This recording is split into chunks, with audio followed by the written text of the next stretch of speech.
one of the biggest dips in media, Gregg Doyel is at it again. He is talking about, is it okay for Bryson DeChambeau to take $125 million from the Live Golf League, but it's not okay for Nico Iamaleava to get a few extra $1 million from the University of Tennessee? Of course not, because you're the biggest race baiter, politics guy there is. This guy famously called Joe Biden just a simply nice guy that we should leave alone. I don't want to hear about any of this morality from any of these people, including myself.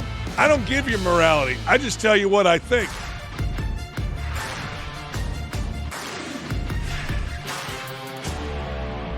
All right, one of the biggest dipshits in media, Gregg Doyel, is at it again. See, Gregg Doyel, according to Reddit, is stringing together stuff so that, according to Reddit, people forget that he was banned. That's right, banned from being banned.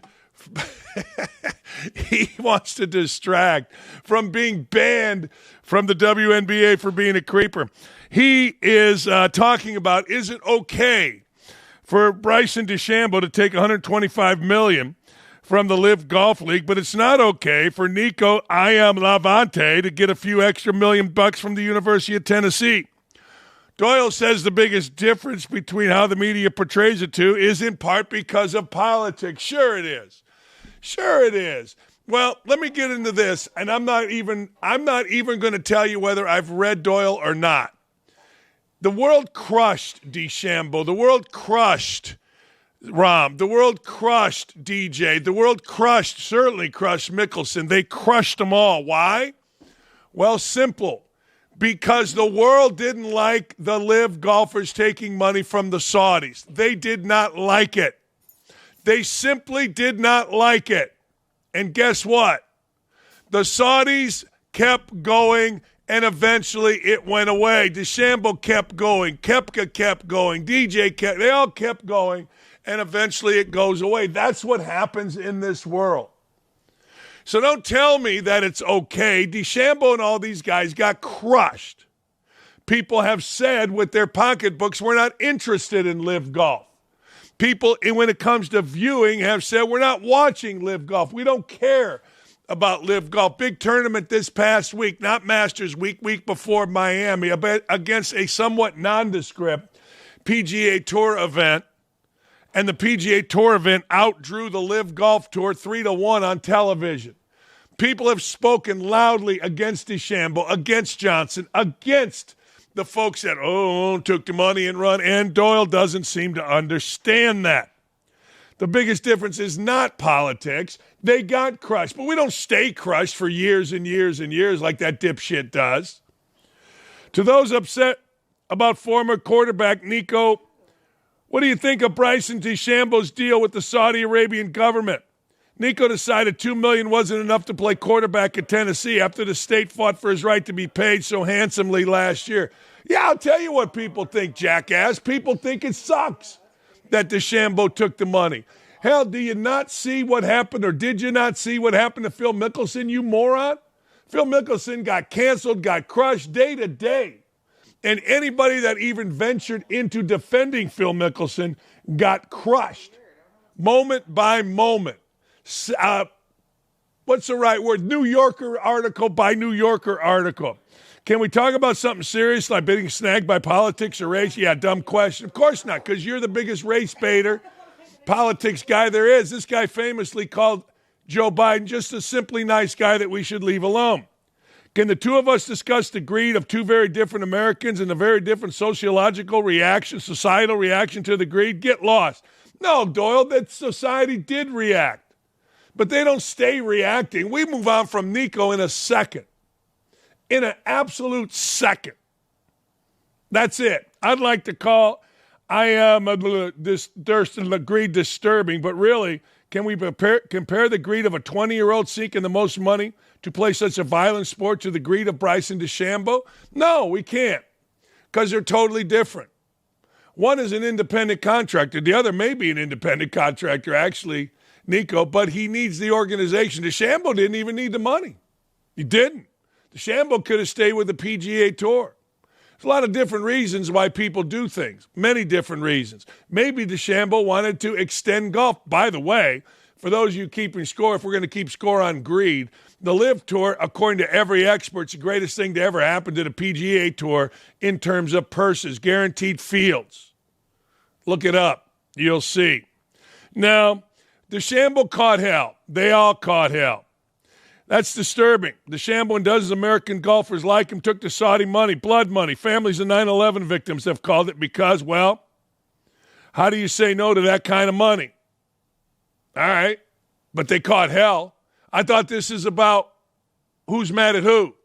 Don't think for a second the guys in Live Golf didn't catch hell. Of course they did. So we're left now to wonder what is happening in a world where lots of people, many of the same people, let's be honest, are disgusted that Nico Iamaleava for seemingly turning his back on Tennessee, but not disgusted with Bryson DeChambeau seeing him turning his back on America. He didn't turn his back on America. He's still playing golf in America. A lot of guys make a lot of money from a lot of different entities. I'm not hearing Doyel talking about people, women athletes going to China to play basketball. I mean, there is a communist regime there going to the Soviet Union to play basketball. Are they turning their back on the United States? I mean, they come back and play in the WNBA. Well, DeChambeau and these guys come back and play in the majors. No, honest to God, the comparison is idiotic. The comparison is stupid. Yeah, people were pissed. Yes, very pissed at people taking the, quote, blood money. Look, I'm not so sure that any entity is totally clean. I'm not so sure that the NBA is totally clean with how they've dealt with things. Is it blood money in the NBA? Probably not. Is it blood money with the Saudis? I don't know. Every man and every person has their own conscience. I always say it. There's 350 million people in this country. 350 million. We all have different ideas of what blood money is or what loyalty is or what patriotism is. And I don't blame Doyel for speaking out. He's trying so hard to be a guy. In fact, that's what I said in my tweet. He's trying so hard to be a guy. He's trying so damn hard. I mean, he is the only human being that I let into my life that I knew was a complete and utter scumbag. He's admitted to an affair on an article about me. I know about multiple affairs. In fact, when ESPN's head, Stephanie Drewley, called me when I had an issue, she said, the women of ESPN are upset with you. I said, yeah? Let me tell you about one of your women at ESPN that I know is upset with me. She's currently screwing the married with 2 kids, Gregg Doyel, while she's married with 2 kids. I don't want to hear it. I don't want to hear about any of this morality from any of these people, including myself. I don't give you morality. I just tell you what I think. I don't care that Bryson DeChambeau took money. I don't care that Emo, whatever the hell it is, wants money. They both suffer the consequences of their actions. But don't tell me we care about one and don't the other. DeChambeau and all the people that went to Live got crushed for weeks, days, even years. To this day, they get crushed. This kid's going to be a 2-day story. He's going to go sign with Marshall or somewhere. He's going to say, well, you know, the media was wrong to me, blah, blah, blah, blah, blah. I mean, that's all it is. It's no big deal. Here's Clay Travis's reaction, and this is perfectly true because I know Gregg Doyel. I got to say, I miss crazy sports media hot takes. Finding 2 people in the sports headlines and just mash them together in I would say, algorithmic search, mad libs. Everybody knows Doyel's an insane liberal, crazy liberal. Us bad, him good, and he's the worst human being I let in my kind of group. He is. Say whatever you want, expose me however you want. I don't care. That's my thing. Our guy, Gregg Doyel, he just tries so hard to be a guy. He does. He tries so hard. You know, he got embarrassed, and next thing you know, he was on the side of every African-American, on the side of every cause. DeChambeau, Bryson DeChambeau, Dustin Johnson, Phil Mickelson, Brooks Koepka got crushed. I had a friend at the Masters who told me that a guy got kicked out. Not even sure if this is true. He said, well, I think he got kicked out because he started yelling Live Golf thing, Saudi Arabia sucks, at Mickelson on round 2. I don't think Mickelson made the cut. Yeah, he was there on a Friday. So don't tell me that we're not all up in arms. Don't tell me that people haven't reacted the same way. Maybe you haven't. Maybe you're trying so hard now to correct your your incredibly creepy faux pas with Caitlin Clark. I get it. We all get it. I'm not mad at you for it. It's good. Write another article.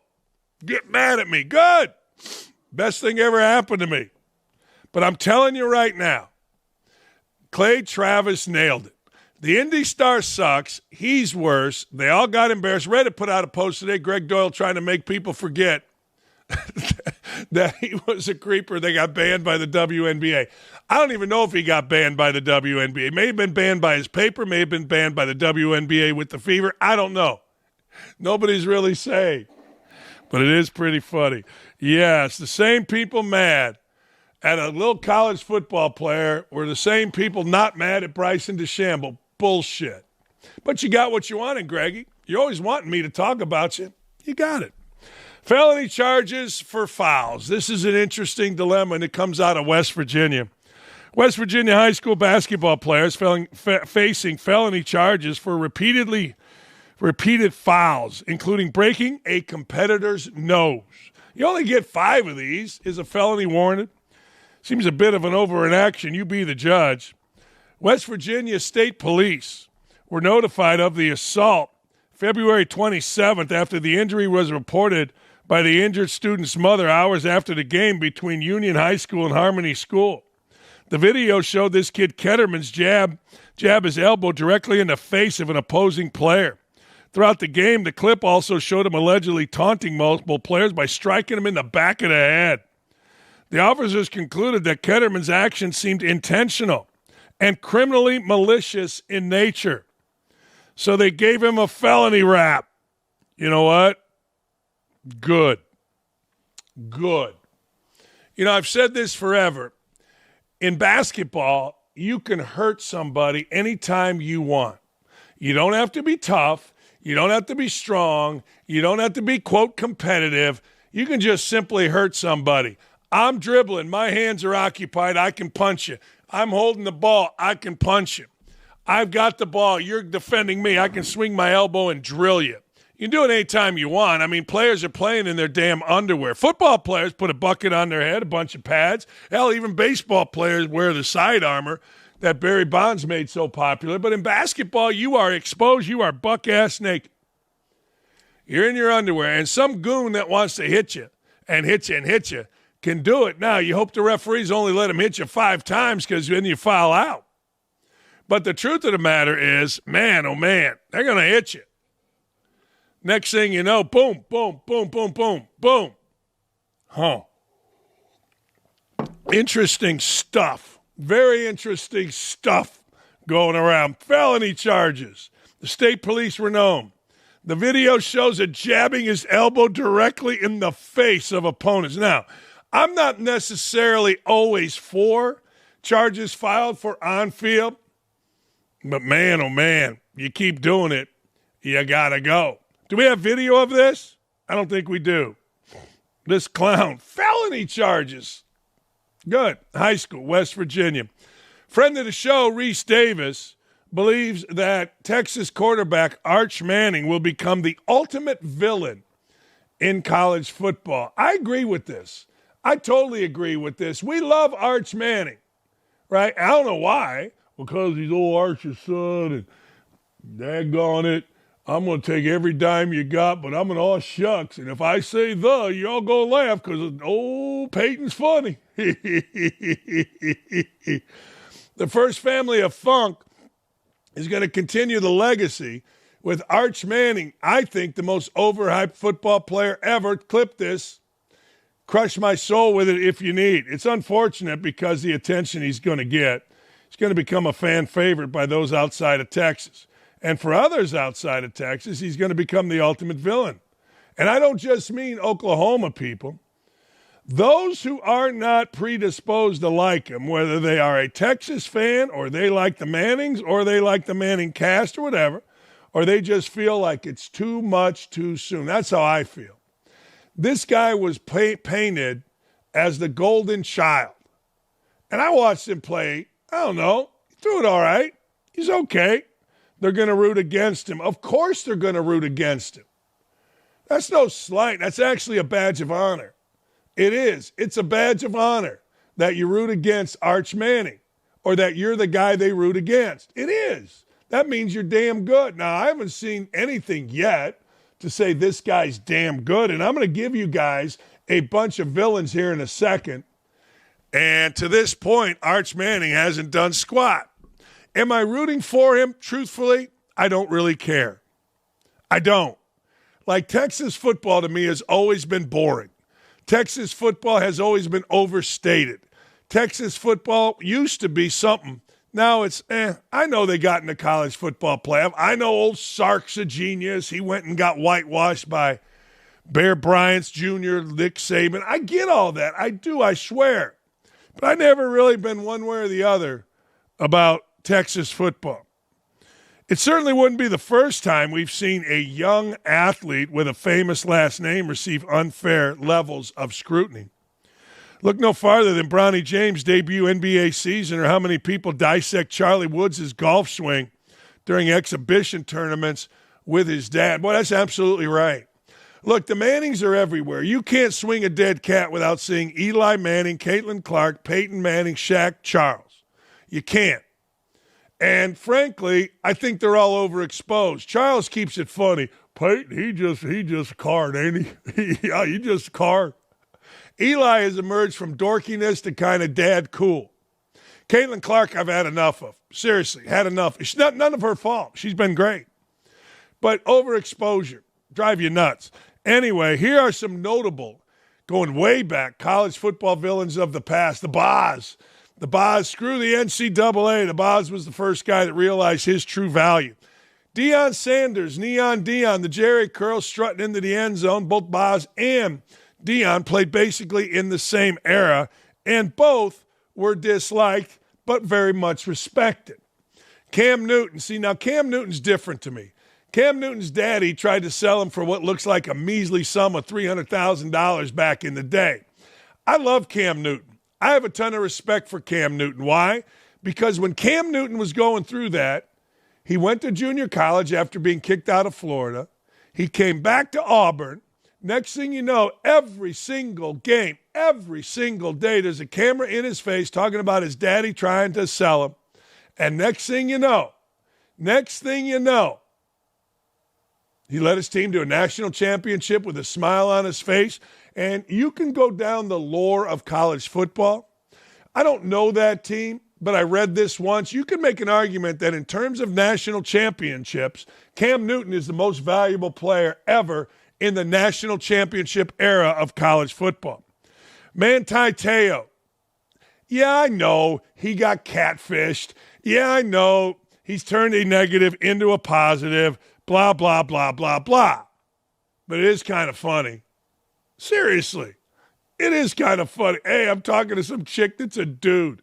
Catfishing was all the rage. Some trainer at Syracuse actually did it to one of these players. Reggie Bush, I don't think was hated until after the fact when he realized, man, this guy back in the day when you could cheat was cheating.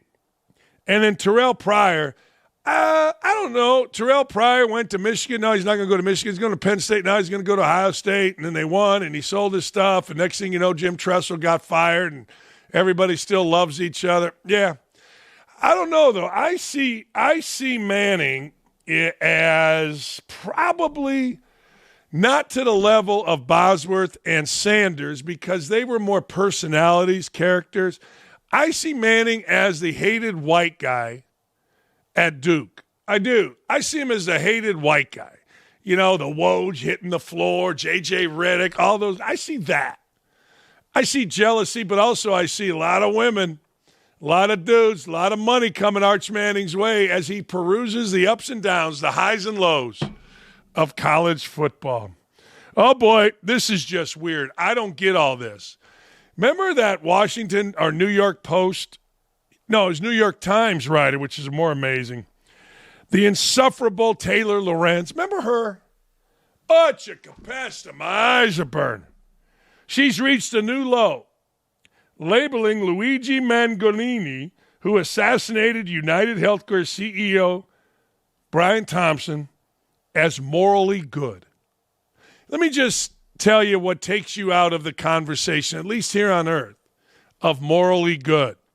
walking up to a guy that you don't know, that hasn't wronged you, and shooting him in the back assassin style.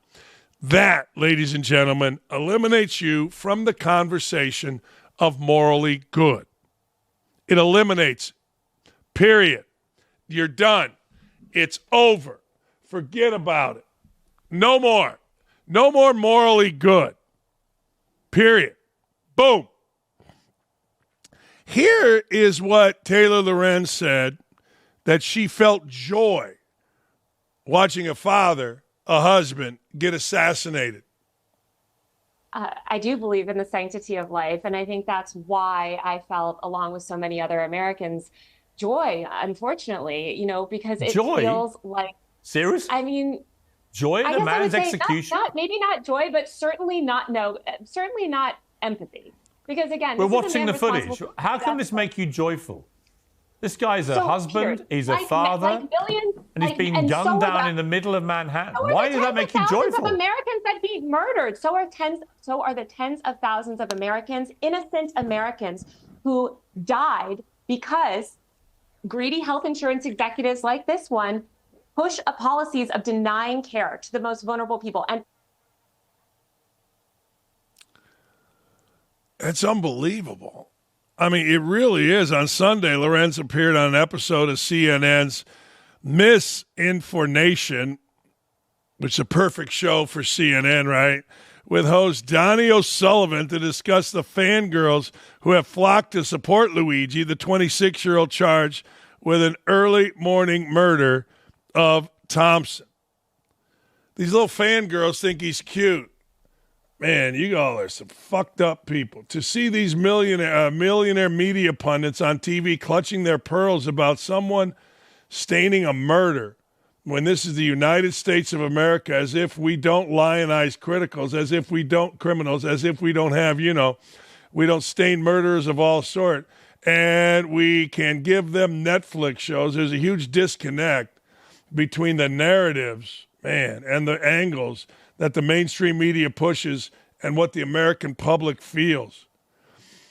You're going to see women, especially that feel like, oh my God, right? Like, here's the man who's revolutionary, who's famous, who's handsome, who's young, who's smart. He's a person that seems like this is a morally good man, which is hard to find. This is amazing. Lorenz is no longer part of the Cool Kids Media Club. No legitimate news organization takes her seriously anymore. She is now relegated to obscure podcast appearances with some lady named Hassan, a fundamentally rotten person who is too abhorrent for even MSNBC, where she recently wished death on Joe Biden. That's who she's hanging with now. No, it's really amazing that this is what you're going to see women, especially that feel, oh my God, right? What? This woman was a hired, paid journalist? Here's this man who's revolutionary. Shot a guy in the back. Couldn't have been a bigger coward, this Luigi guy. An absolute coward. Who's famous? So what? Who's handsome? So what? Who's young? So what? Who's smart? Really? How do you know he's smart? Because he decided to shoot a guy in the back? A husband, father? Take a husband and father away from a family? That's smart? Okay. Seems like a morally good man. Look, you are eliminated from being a morally good man when you pull the trigger and shoot another man you don't know for no reason whatsoever. Now, you can give me all that bullshit about denying care and all that stuff, but every organization has rules and regulations. We may not like them, but every business does. That doesn't give anybody the right to walk up behind somebody on the streets of Manhattan and shoot him. And Taylor Lorenz, you might be, in fact, I think you are, the worst human being walking the face of the earth, nonviolent crime division. Nonviolent crime division. Former NBA player Antoine Walker asked a great question yesterday. He did. Great question. He gave us all a great question about WNBA players calling NBA games after retirement. Can somebody explain to me why there aren't any ex-NBA players covering WNBA, but there are ex-women basketball players covering the NBA? I mean, we got women everywhere. Some woman named Kustok that I heard for the first time who is god-awful. Monica McNutt, who is the worst of the worst in terms of announcers. Chimichanga and all these little girls. Some girl that didn't even play says she got hurt. Adriana Carter has become a voice, and they cover the NBA. What's that little girl's name that hosts the show? Man, oh, man. It is amazing. But you know the answer to this, Antoine Walker. You absolutely know the answer to this. Post-George Floyd, ESPN is jumping up and down, standing on its head and shitting snowballs to make sure they are represented by the underrepresented, by women. In sports. Doesn't matter what sport they cover. Hell, for years we had to put up with Pam Ward in football. Are you kidding me? I mean, that one lady, oh, man, I worked with her. Terrible voice. She does Cubs baseball. Can't do, horrible. But that's all right. That's what we're doing. Can somebody explain why there aren't ex-NBA players covering the WNBA, but there are ex-women players covering the NBA? Can anybody imagine Charles Barkley telling another woman to get her big ass down there and rebound? That is pretty funny. Every one of these women that I am going to give you is awful at their job. Now, I get Angel Gray, one of these women, is just an awful person, at least when I met her. She was an entitled pain in the ass the one game I did with her. Lisa Leslie is terrible as an analyst. Ginny, whatever her name is, god-awful. Candace Parker didn't know the names and who was playing. Angel Gray, as I said, was so ridiculous the one game I worked with her, so arrogant, so asinine that it was like, good, I'm not doing another game with her. And then Cheryl Miller, I didn't even know she still did games. But these 4 or 5 women are horrible at their job. They are. I'm sorry. They are. Awful. Awful. And you can say whatever you want. Maybe they're covering the WNBA. I don't know. But when they cover, Candace Parker did not know who was playing on the set. She did not know. Now, that's cardinal rule number 1. 2 rules. Know who's playing, know how to pronounce names when you're doing games. Don't even try it. He's right. I mean, we all know the answer, though, don't we? We all absolutely know the answer. DEI. How could you not have? You notice anything about all these women? They ain't white. It's easy. It's simple. I don't even know how many of them actually. Lisa Leslie, really good player. Candace Parker, Cheryl Miller, really good player. I guess the other played. Who knows? But anyway, I'm just telling you. You know the answer to that, Antoine Walker. You do. You know you do. We all do. I'm the only one that'll say it. What are you going to do? The Ohio State Buckeyes and our friend Joe Kinsey was there. Ohio State Buckeyes were honored at the White House following their national title victory over the Notre Dame Fighting Irish. OutKick's very own Joe Kinsey was on the scene and will join us next. Here is J.D. Vance joking with Ted Cruz, saying bets are still unpaid. Well, thank you, Mr. President. Thanks to Coach Day and the entire team for being here at the White House. I'm so proud to be part of Team Scarlet and Gray today. Congratulations to the Ohio State Buckeyes on a hell of a 2024 season. Now, I want to say just a couple of words about this team because they really helped make, sir, an incredible year even better for this very proud Ohio State alum. So 2 things. First of all, I made a bet with Ted Cruz over the Texas game, a bet that he is still not paid up on, Ted Cruz, if you're watching on TV. And I don't like losing any bet, but I really don't want to lose a bet to Ted Cruz. So thank you all for helping me win that bet against Ted Cruz. And the second thing, I asked the president on January the 20th, I said, sir, would you mind if I skipped that final inaugural ball to go to the Ohio State National Championship game? And the president said, no, but we'll have him at the White House. So here we are celebrating that national title. And I just want to say I'm proud of you guys. You guys were resilient. You were tough. You represented the state of Ohio well, and you represented the whole country well. And the last thing that I'll say is I don't know who let the guy over in the corner here in a Michigan hat into this celebration, but I'm about to tell the Secret Service you've got a dangerous weapon, sir. But I just want to say proud of this team, Mr. President. Thank you for hosting, and thanks to the whole state of Ohio for showing up and cheering for our Buckeyes. God bless you guys. There you go. That's pretty good. And then DJ Vance, J.D. Vance. I always get that wrong. I always get initials wrong. There's a kid that plays with the Colts. I always call him D.A. Mitchell, not A.D. Mitchell. Capest. See, in broadcasting, you're supposed to get the names right. Anyway, J.D. Vance broke the trophy. Here it is.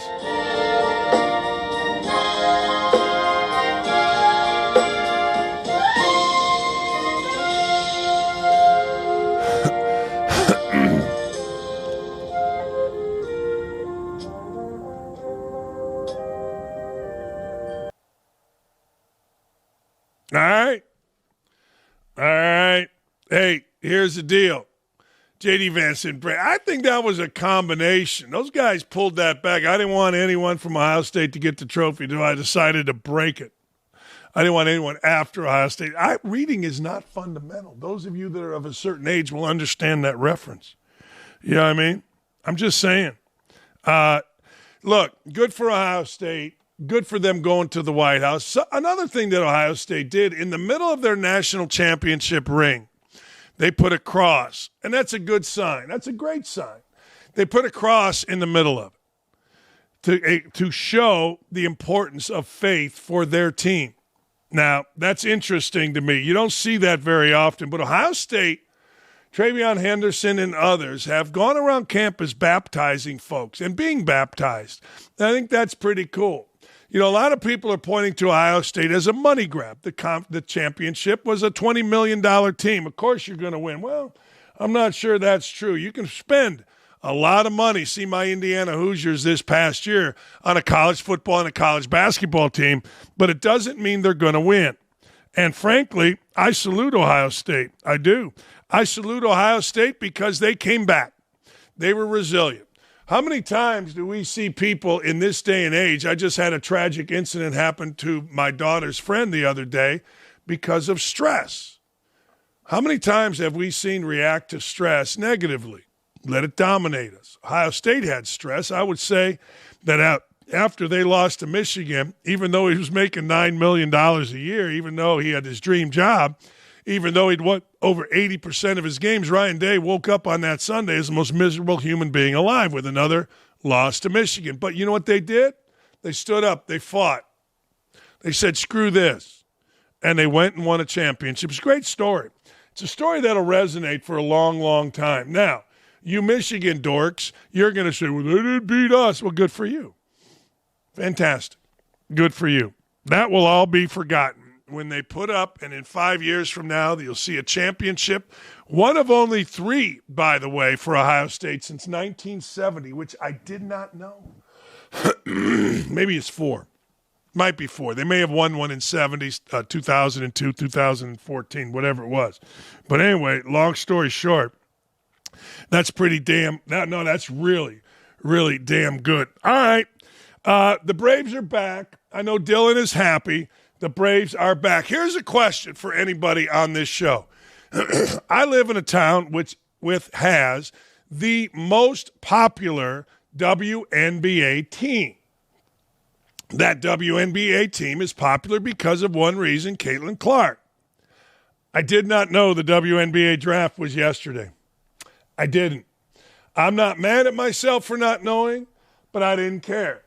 I mean, tell me when the WNBA gets going and people start hitting Caitlin Clark. But here's a question.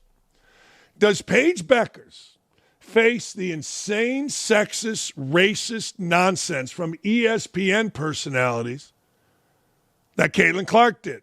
You know the answer. The answer is no. Why? Well, Paige Beckers is gay. Paige Beckers isn't a threat to the sisters. Paige Beckers isn't a threat to anybody. She's another young lady coming into the league. Her game is fine. She's great. Wonderful. Hallelujah. Greatest of all time. Whatever you want to say. But we've seen her game. We have. You think all of these racist-ass women, you think all of these sexist-ass lesbians are going to hurt one of, quote, their own? Why didn't they ever get mad about Diana Taurasi? Why? She was one of their own. See, I told you this before, and we'll chronicle this as we go throughout the year. The whole idea that the WNBA was naturally physical with rookies. Nah. You'll see. You'll see, and you'll compare. Yeah, Paige Becker's going to get fouled. Paige Becker's going to go to the foul line. There's no question about it. But she ain't going to get fouled, beat up, elbowed, hit, pushed from behind, poked in the eye, and then watch the bench over there celebrate it like Caitlin Clark. Why? Because Caitlin Clark's a threat.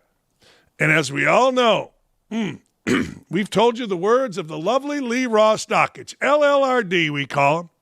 Women in sports cannot stand to see other women in sports eclipse them. It makes them crazy. Paige Beckers is one of them. She's a lesbian gal. that speaks a little bit racially confused. Caitlin Clark is not a lesbian gal. She has a boyfriend. She doesn't speak like she's another white gal or guy racially confused. She's who she is. And she's the best player in the world. And it makes the sexist, racist people crazy, both on the court and in the booth.